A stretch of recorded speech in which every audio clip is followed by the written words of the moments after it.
Welcome back, kind viewers. This is Serpentstare. This is Magic 2014. We're having a lot of fun with this game. We're exploring a lot of content during the weekend free Steam extravaganza, the free weekend promotion. If you missed it, and this looks like a cool game to you, then I'm sorry that you missed it. It should be still available to buy, though, and I didn't actually check up on the price of it, so can't tell you whether it's reasonable or not. But the new Magic 2015 is already out, so it's probably reasonable by now. I should hope. Yes. Start the encounter. You can activate the card's ability anytime it's highlighted. 4 mountains is a pretty good starting number. Crimson Mage, Torch Fiend, and Disintegrate. That sounds like a pretty good starting hand. Let's go with it. Disintegrate is just handy to have around.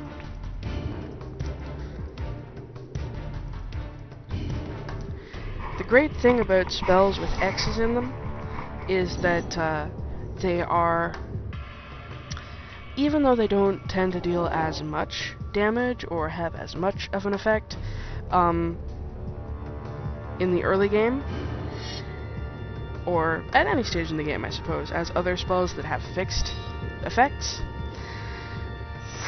they are relevant the whole game through. They can be useful in the early game, they can be useful in the late game. Chandra's Phoenix is a fantastic early pro. Very happy with that. Torch Fiend. Crimson Mage. I don't have enough mana to haste you. That's unfortunate. But you could block him, even when he gets his next +1/+1, because he'll only have... No, wait. The 2 is his toughness. Sigh, no. When he gets his next +1/+1, I won't be able to affect much. She has haste, though. If she attacks me, I can kill her. Gonna attack me? Please? Yes! I kill you!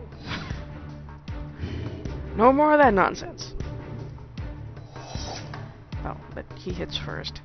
That actually has an effect at this point, because if I kill her first, and she leaves the well, I guess none of them leave the battlefield until all of the battles are resolved. That's fine. So, you don't get your +1 power anymore. Stab. 2 Chandra's Phoenixes. This makes me happy. I am smiling. Yes, I am. I very much am. And I can cast with them right away.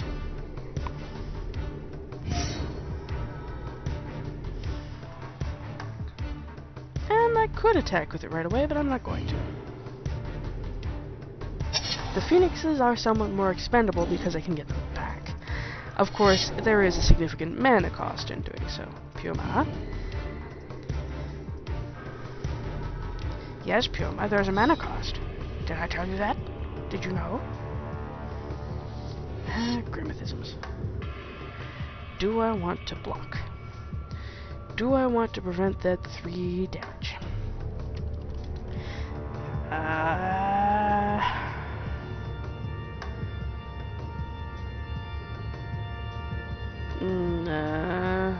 No.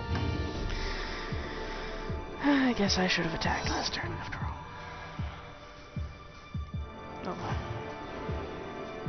We all make mistakes, Joe.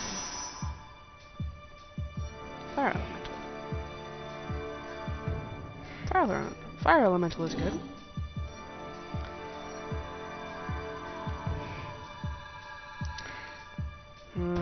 Disintegrate isn't going to kill that thing yet.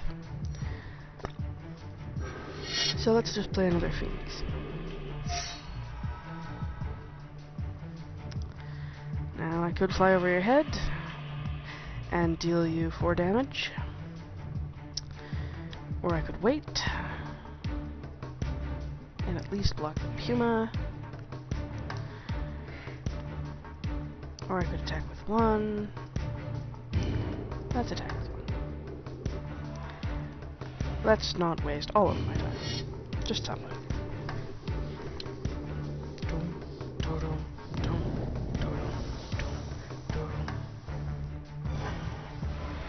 Magnificent sounds. Rawr.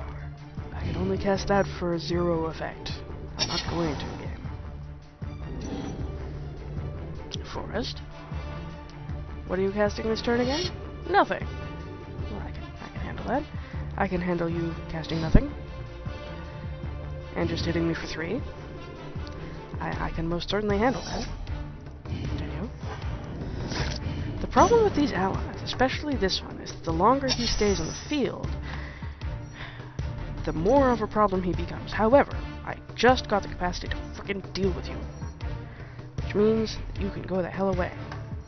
It's gonna be the only thing I can cast this turn, but I can deal with that. Flipping die. Die. You allies will be much less effective if you're not around to support one another. Attack. Maybe that's what I was doing. I was just biding my time too much instead of actively killing everything, the way this deck is supposed to. Of course, that did also kind of deny me the option to get my other Phoenix back, but that's okay. I think it's worth it to get rid of that fuck, because that fuck was a serious problem. Rock a Bard. A 1/4. The 1/4 by himself is not that dangerous, even though he gives himself and everyone else vigilance whenever he summons something.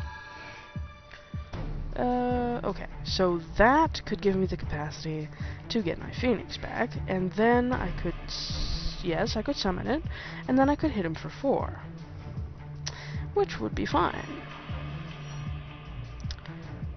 That sounds like it might not be a bad idea. On the other hand, I might want to keep that and get rid of that one thing that can bomb my creatures for number of allies. Is it an instant? It is not an instant. On the other hand, the thing that thing's most likely to kill is my Phoenix. And the Phoenix is replaceable. Theoretically. So let's summon the Fire Elemental instead for some more raw power. And then attack.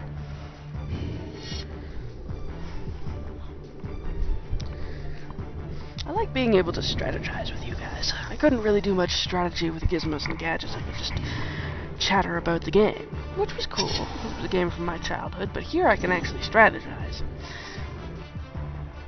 And you guys can consider my strategy to be good or bad if you want to. Okay. Didn't do anything this turn, huh? Well, there's no reason for me not to summon my Torch Fiend. Continue. Attack. You could defend with that. Are you gonna block? Yes. Then you will kill the defender, which is excellent, and the that one ally will no longer be around. Which means that when that one fucker comes out who burns us for number of allies, he won't immediately be able to kill my Phoenix. Although he could immediately kill the Torch Fiend, which would kind of suck, but I think I can deal with it. Torch Fiend, not that important. These just kind of shock troops in this deck. Although if the Stone Puma is on the field, then I could always take him as collateral damage. I'd be cool with that. If he survives, then. He might not.